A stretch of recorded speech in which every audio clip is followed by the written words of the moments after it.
So Dynamite was last night. Summer Blockbuster, to be specific. I like when they do the themes for the Dynamites. And it was a show. Let's talk about it, because obviously we had an Owen Hart Cup semi-final for the men's side.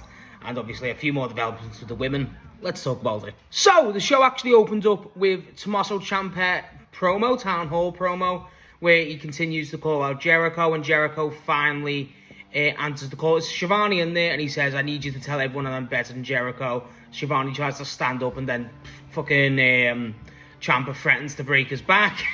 And then Jericho enters, and then Jericho has finally the confrontation with Ciampa after being jumped a few weeks ago. This was not good.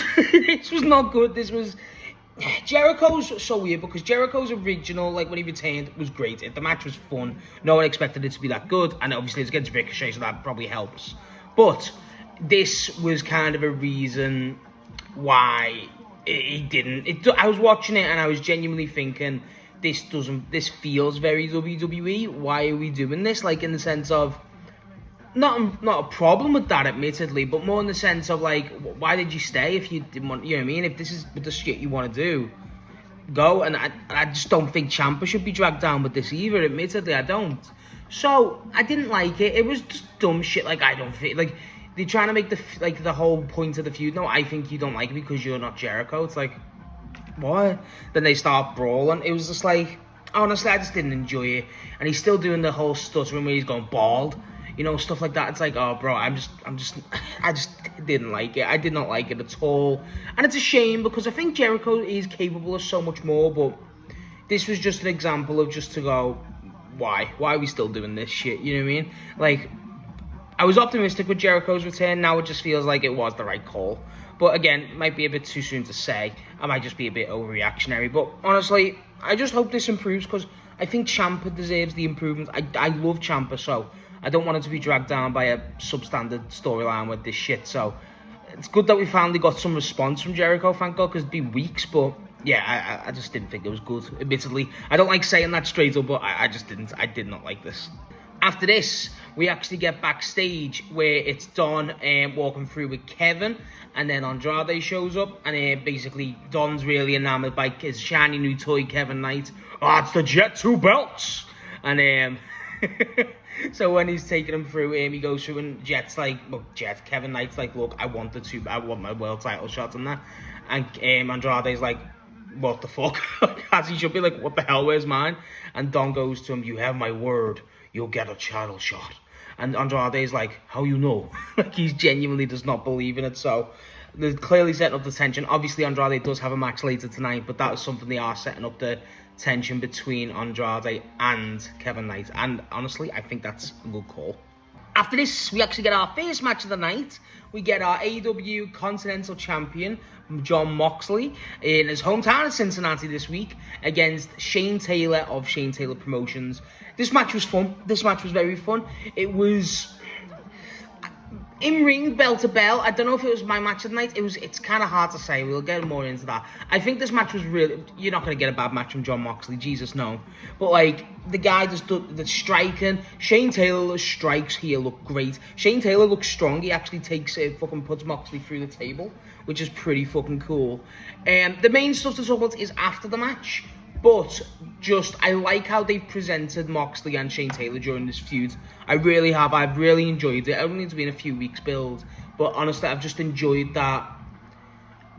They've made Shane Taylor look dangerous, and to someone like a Jon Moxley as well, it's like, I don't know, it just feels like gang warfare, and I kind of like that between the Death Riders and Shane Taylor Promotions. I really like that vibe. I think that's definitely the way to go. The thing that interests me is, with Shane and Moxley, how much is this going to get out? How much are we going to drag this out? And in a good way. Because I think I think Shane Taylor, right, his thing is here, he's the leader, and he's having this match with Moxley, you know, to think, are we going to keep Shane Taylor as a singles wrestler, or are we just going to be doing, like, interim, like, you know, manager role? It's a bit weird. But I do enjoy it. I think Moxley looks great. It's a great defense. Again, Moxley's going to get the best out of you. And I'm glad it's Shane Taylor. I think that guy's great. And the whole faction are getting time. But I really like that it was Shane Taylor. He looked great here. After it, you get, well, there's a lot of chair play as well, which is cool. What you get after it was the brawl. So Moxley wins, and then Shane Taylor, like as the music's playing, just goes up and fucking hits Moxley straight away, which was sick. And then it basically just brings out a whole war. I don't know who it was who ran out. I don't know, because I know the infantry. So obviously all Shane Taylor promotions run out. I don't know if it was Bravo or I forget who it was. I couldn't see it, admittedly. But it was he runs out and gives Shane Taylor a belt. So Shane Taylor's whipping the fuck out of Moxley with this belt, beating his ass. Then the rest of the Death Riders come out. And the infantry starts attacking Danny Garcia. Marina Shafir runs in. She gets attacked by a kendo stick, which was pretty nuts. Right to the thigh. That looked brutal, actually. And then it just becomes a whole brawl. It eventually gets scattered out. But it's clear that this is not over. And we'll talk about why it's not over later. But this was the main thing to talk about. I like this. I like that it's not over. Obviously, we do, it gives Shane Taylor promotions all to do. I just hope that this isn't the only thing they're going to do. That's my only worry. But I hope the Shane Taylor promotion, specifically the infantry, I really like the infantry, get to go in the tag division. But yeah, honestly, this match was fun. It was quite good. And the whole brawl after it, I really enjoyed. I thought that is definitely something. I'm happy that it's continuing because I really enjoy Shane Taylor promotions. So after this, we actually get Kevin Knight town hall promo with Don Callis. He's there, and basically Kevin's trying to give a bit more reason to why he's joined Don Callis, saying everyone shouldn't be, I don't know why people are upset with me, they should be upset with Darby Allin, he's the reason, and I'm joining Don Callis, I'm going to be his number one asset, Jet 2 belt, all that. And then the main thing is, boom, Darby Allin's music hits. Darby Allin is back, big fucking pop. Obviously being since the title reign, losing to Max, and he just straight up comes to Kevin and goes, I hope it was worth it, and challenge him for the belt. Yeah, this is good. I like this. This is definitely a direction to go with Darby and Kevin. It gives them stuff, because you don't want Kevin just right into the main event scene. Not yet. Still with the TNT title, so you don't want to ignore that. But Darby being back as well gives something Darby immediately to do. I like this. I thought this was fun. Still a bit iffy about Kevin joining the Don Callis family, but the more I'm seeing it, the more it's kind of growing on me. But I still think it is a bit of a weird call. But yeah, as a promo, fine. If Kevin can speak, Don's obviously there. I just think Don's just I just love Don. And then, yeah, honestly, pretty good. Darby being back is a huge deal, though. I'm glad he's back, honestly. I didn't think he'd be gone for that long. Well, I didn't think he'd be back this soon. Admittedly, what am I on? The exact opposite. I thought he'd be back a bit later. I thought he'd come back around Forbidden Door, maybe All In. But, yeah, big deal that he's back. And honestly, glad that it's going for Kevin. Gives them both something to do, and it feels quite meaningful. That's really good. After this, we actually get Pac of the Death Riders versus Mark Briscoe in a match that was pretty good. Again, admittedly, this is where I was kind of like, getting stuff ready and stuff when I was getting up, so I didn't really watch this one, which is the most attentive, but what I saw, I really enjoyed. I thought it was quite quick. I thought, obviously, you're expecting that Briscoe and Pac just have a really good dynamic, like, in terms of styles. That's what I really enjoy. I think, like, Pac can go with anyone, we all know that, and Briscoe just gives it his all. Said this in the preview, so it's kind of like, it's always going to work. It's like a yin and yang type of deal. They're not like soulmates or anything, but it's, it's pretty good. Yeah, honestly, it's not really that much to say. It was clear that it was kind of, I didn't realise this till the preview I was talking about. It's like Briscoe winning would have been obviously more claim for the title match with Max, and that is what happens. I didn't realise that until I was like, oh fuck yeah, that does make sense. The dream of Pac versus Max for a belt is over. Oh my god, no! I want that, actually. I don't know why I'm saying that sarcastically. I want that. But the main thing after it is, after the match, so basically Max comes out, and Max and Briscoe obviously have a bit more promos, a bit of a brawl, and the conglomeration come out to save Max. Like, all of the conglomeration, even Big Town! And then, basically, Max is obviously still affirming that he's never getting the shot with the belt, obviously, and then Briscoe goes, well, Max, you're not the only one who agrees with me. I got Tony Khan. And he says, Forbidden Door. And I'm like, oh, God, don't do Forbidden Door. And he says, the main event. And I'm like, oh, no. And he goes, it's going to be me and my 5 friends versus you. So they're basically running back the Forbidden Door main event stipulation at London last year. Now, this will be the conglomeration, clearly. So Mark Briscoe and 5 others versus Max and 5 others. I think it was clearly set up what they're going to do. Obviously, conglomeration, you've got, Roddy, Cassidy, Kyle, Ishii. That's 4, and there's clearly one. It's gonna be Takeshita. So you've got that many, and then Max, obviously, you know, Max hasn't got a lot of friends, but he has a lot of money. He has a lot of money. So we get a bit more of a tease what that's going to be, but it's clear that it was going to be that team for Briscoe. I like this more than a singles match. I think this makes sense. It doesn't put Briscoe right in a title picture, and honestly, once you get, say if the face team wins, you can have them facing, you can have Max versus Briscoe at a Dynamite or something, so it's not that big, you know what I mean? So I feel like that's definitely something that I'm a fan of. I like the fact that Max is getting into these more, like, stipulation-heavy matches, like, obviously Texas Death vs. Hangman was great, and obviously you got this will be fun. You know, there's a lot of shit that Max is doing recently, and honestly, I'm liking it. Obviously, he's just got the belt back, but still, I'm liking this. I think this is fun. Obviously, him and Briscoe got a bit of history. I enjoyed it. I thought this was good. For someone who was kind of against Briscoe getting the title shots again, I like that. I think this is a great way to do it. I think this is a great way to obviously merge it into Forbidden Door. I honestly thought we'd get someone like Max. I still want them to go overly, just fuck it, let's just do the crossover, but they're not going to do that. So I just think this is a good call. I enjoyed this, and I think, honestly, I just hope they get people from the New Japan and, you know, CMLL rosters into the teams. Honestly, if they get Mystico into that team for the faces against Max again, oh my god. After this, we actually get probably my favourite match of the night. We got Andrade El Idolo La Sombra versus Orange Cassidy. This was just pure fun. And bell to bell, it was fine. It was pretty good. It's what you expect from both wrestlers. They're both great.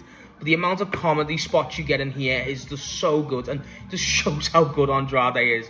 The first one, obviously, Andrade does tease the the hands in the pockets, you know, with Cassidy. Cassidy does it, and then Andrade holds his hand, then to stop him, and then Cassidy goes and then unzips Andrade's pockets. It's like, what the fuck? And then they're like, okay. And then Andrade's just pissed. He's so pissed. And then he goes, no, and rips his pants off, obviously the strip, and it's fucking sick. And then he's like, go on, you do it. And, you know, so, and then Cassidy goes to do it, but he's got fucking another set of jeans on underneath. And it fucking popped.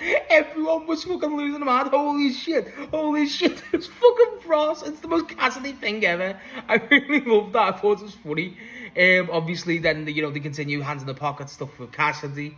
Andrade looks great. There's obviously you get some Andrade in the hose spots, which we also, but that's funny. So there is I think this was a game. I don't want to speak too much of. There was someone with I think it was Down syndrome. I don't want to assume, was in front row. And she goes like that to Andrade, and I don't think that was like the spot. I think just Andrade. I thought that was pretty cool. I really enjoyed that. He done that. To be honest, I thought that was really sick. Even as a heel. But and then he does do the Andrade with the hose spot, and then she takes the picture with him, and then Cassidy takes him out, and then Cassidy looks over where she is, and in the corner, like she's freaked out. She just see Leo Rush, and he's like, yeah. And he goes like, that's a Cassidy, come here. And Cassidy goes and does the selfie spot with him, and Cassidy's doing it like awkward. Oh, it's funny as fuck. And then Andrade takes him out, and then Andrade's walking away, and then Leo Rush is like, yes, him, and he asks him for a selfie. And it's all going nuts, and he goes, Andrade, he's going, it's fine, and he goes, how you know? And he goes, who? And he goes, him, who? It's like a fucking Bugs Bunny and Daffy Duck routine. Oh, it's brilliant. It's absolutely brilliant. The match itself is fun, but Jesus Christ, I thought the actual fucking, just the comedy between the two of them. Oh, kill me. Leo Rush, I don't get how people hate this Leo Rush stuff. I think it's fucking brilliant. I really do. Bell to bell, it was fine. I do enjoy how they do, like, they do try and make it a match, but the crowd, after the comedy spot, you know what you want from this match. I've got the dog here, sorry. So, I do feel the problem it had for me was they should have made this a bit more intense. I feel like that's a problem I had with all of the matches this week. They didn't have a lot of intensity. But I feel like this match, the comedy, it was worth it. I thought this stole the show for me. Like, that's going to be the most memorable stuff. Leo Rush elevates it all. I thought this was great. After the match, Andrade gets the win. He's showing off the New Japan Global title, which is fucking sick. Happy about that. And then he just grabs the mic and goes, how you know? And that's it. It's like, okay, you're trying to be Roosh, but over as hell. I like this, and this is fun. I thought this match, my favourite match tonight, bar none. This was great. After this, we get Will Ospreay backstage, following him winning with Davis, and he's just talking about, like, this ain't over, he's still driven. And then, this is last week, obviously, and then he sees Alex Windsor, obviously, following off her loss against Mercedes, and she just runs and she's crying. She just runs and hugs Ospreay. Quite, I don't know, it's just quite sad. It's quite sad. And then Ospreay pushes the camera back just to show, they're in a couple. What? Yeah. And then, but the bigger one after it was we got the Death Riders backstage, and the Death Riders, it's all of them. It's all of them. It's Cassidy. It's Moxley, Marina, and Garcia, and they're basically responding to Shane Taylor and basically saying this ain't over. And Garcia says, well, there's like 6 of them, there's around 6 of us. Why don't we go for it, on Collision Cincinnati street fight? They're all pissed. That's what we're getting. This is good. I like this. This was a real good call. The Ospreay stuff's fine. The Death Rider stuff's just to build it up. I do like it. I don't know where the rest of them were. I don't know. I forget if the rest of them actually ran out, but it does say on the poster, I think it is all of them. I think it's all of them besides Pac, if I'm not mistaken. But it probably will be Pac. This I liked. I just like the fact that Shane Taylor's getting more time, to be honest. I don't know what else to say. I just like that. Now, after this, we get our Owen Hart Foundation tournament women's quarterfinal. Now, originally this was supposed to be Cirie. Now, it was supposed to be Cirie versus Skye Blue, which I was very excited for. And Cirie was obviously struggling with an injury. It was a neck injury, but she never got cleared for this match, which sucked. Now, I saw there was going to be a backup in place for another Joshi wrestler. I forget her name, but it didn't turn out to be this. It turned out to be Maya World. Now, there's obviously, they do mention it on commentary, so I'll mention it here too. And even before the match with Renee. Maya World unfortunately lost her younger brother this week, which is pretty sad, obviously. And basically, it was like, it's very emotional. So, they obviously, that was a bit of a wild one, but she still took the, the offer up. I think it was to honour her brother because, they shared wrestling as a passion, which is pretty cool. So it's her versus Skye, and honestly, I like Maya World. I think Maya World, every time I see Maya World, I respect the fuck out of her, because every time she jumps in to do this shit, and honestly, more power to her, and she's not bad. She can strike pretty well. The thing is with this match, the crowd don't give her the credit. They don't give her the crowd aren't into it. And you can tell it was strung together. Because as good as, Maya World's pretty good and Skye Blue's pretty good too, they're not someone who's going to hook you in. And that's the shame of this match. It's not bad, it just exists, and it's sad. Because I think the moment's great, but the crowd don't even give Maya World that credit either. I thought the crowd was quite poor for that, to be honest. Which is a shame, because I do like Cincy as a crowd. The match is fine. It starts off with, Skye Blue's obviously taunting her, and she goes, come on, earn your place in the tournament. I was like, that's ironic.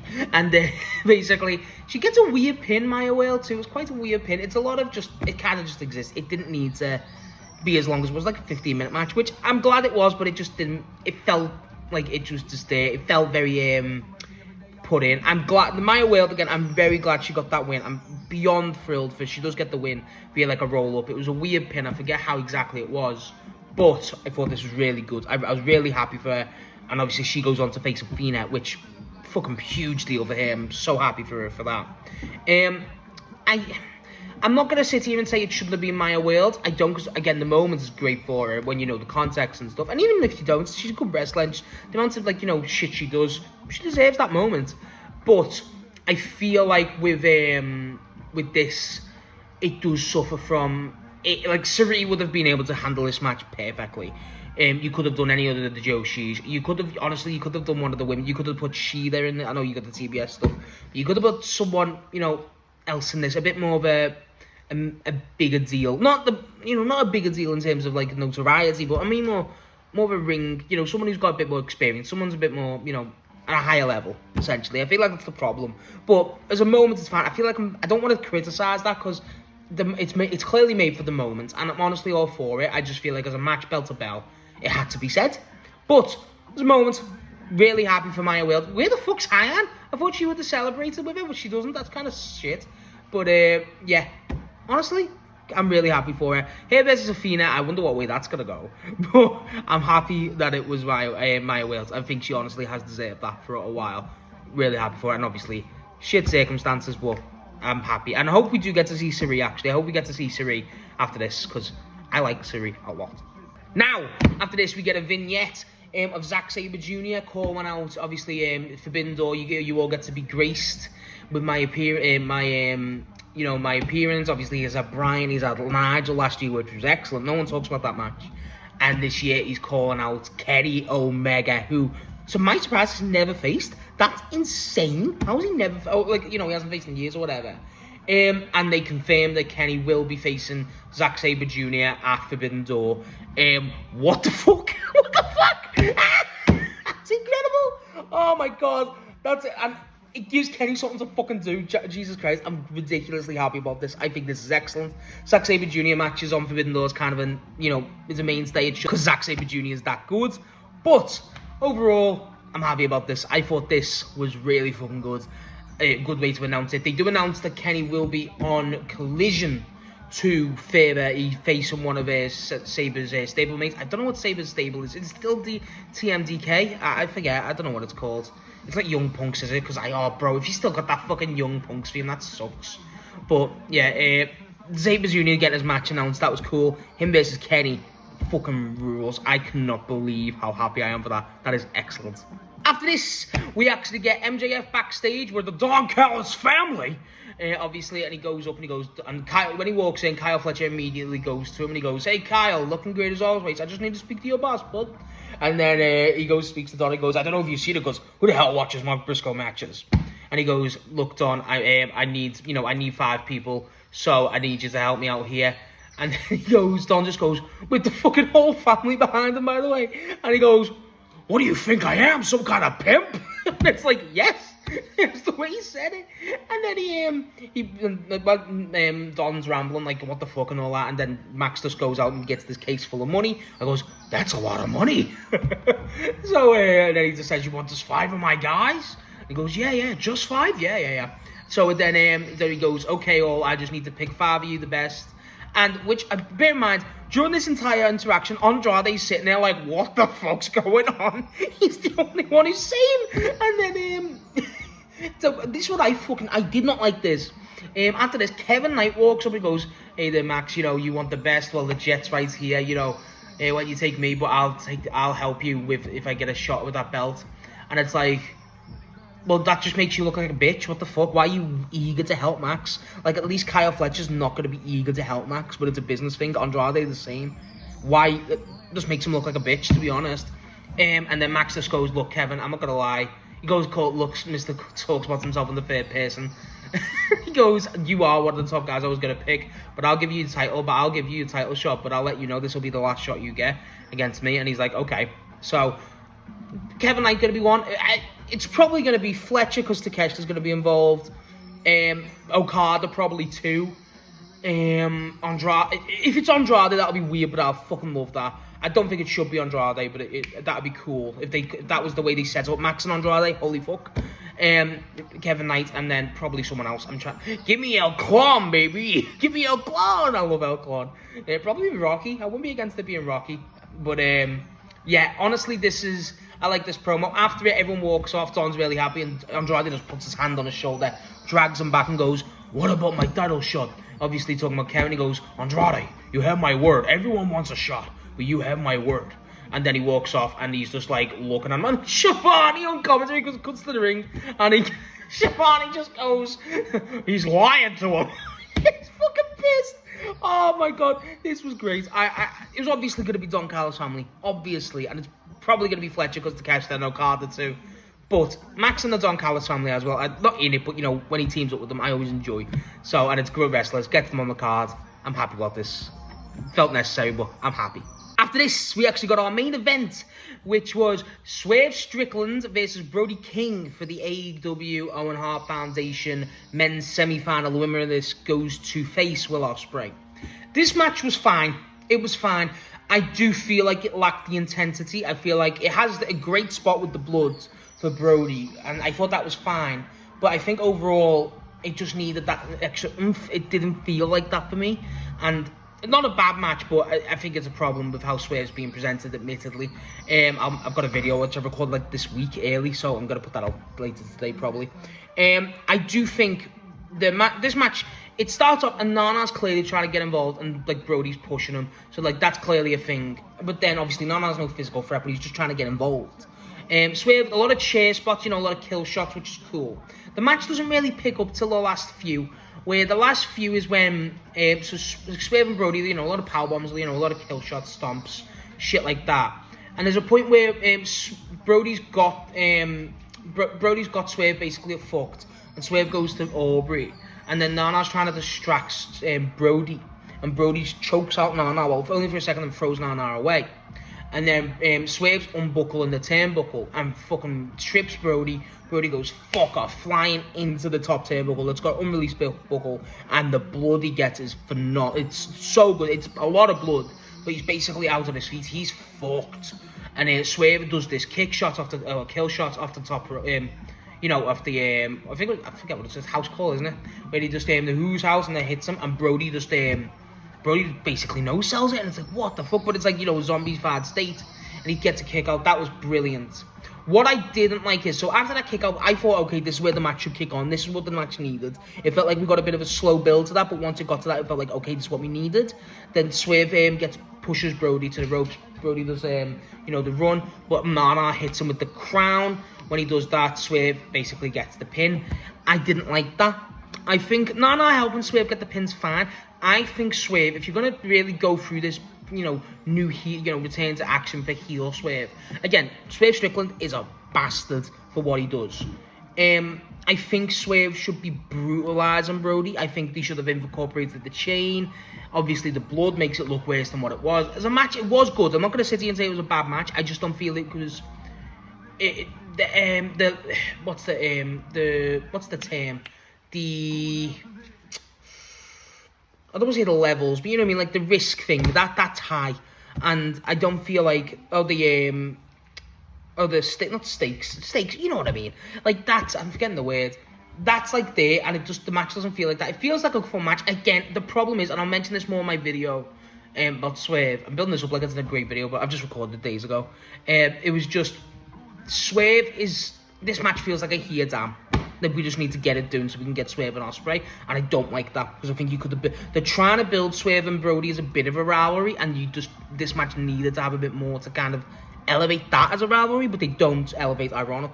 But Swerve gets the win. I thought Ospreay would come out, but he doesn't. Brody's obviously in the ring, blood, no Bandito run out either, so it was fine, and that's how the match ends. It was fine. It's not the match of the night. It doesn't feel worthy of the Owen Hart Cup semi-final, especially between these two, how brutal you want to make it. But it was fine. I hope Swerve's presentation gets better, because it's definitely been suffering as of late, and I don't think a lot of people talking about it. Brody will be fine. Everyone loves Brody. Obviously, we get some good ass fuck ice chants, which is sick. Honestly, this is fine. I wanted a bit more, and I don't think that's a bad thing, but I just wanted a bit more. So yeah, that's it, Dynamite tonight. I do feel like it was fine. I don't think it was the greatest. I think the Jericho thing at the start really hampered the show. I don't think that should... honestly, I feel like when that happens, it kind of hurts the show a lot, because it's the opener.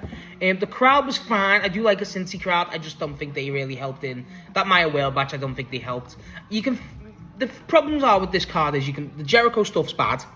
The stuff with... the Maya Whale match was a good moment, but the crowd doesn't react to it, and the match is kind of subpar, but not his fault. The problems with Swerve's presentation just exist, and it's not his fault. It's clearly just how he's being presented. But the matches are fine. It just doesn't. No stakes are felt. There's no real weight of anything, and that's what I don't enjoy.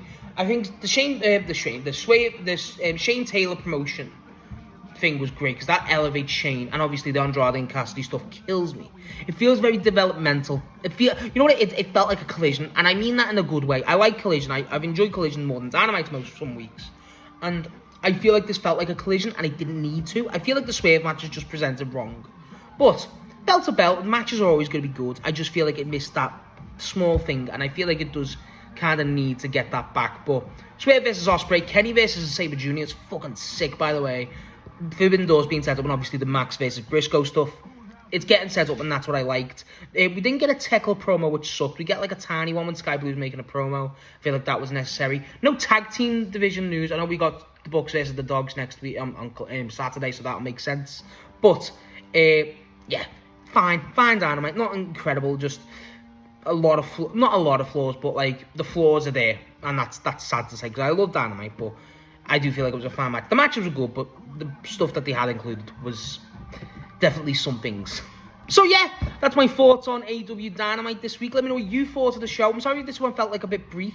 Honestly, I'm a bit of a time crunch. So yeah, yeah, this is fine. It was a fine Dynamite. Let me know what you thought. And honestly, like, say if people enjoy the Jericho thing, fair to play to you, but it's not for me. But Andrade, La Sombra, anything he does is easily my favorite thing of the night. I enjoyed whatever he did.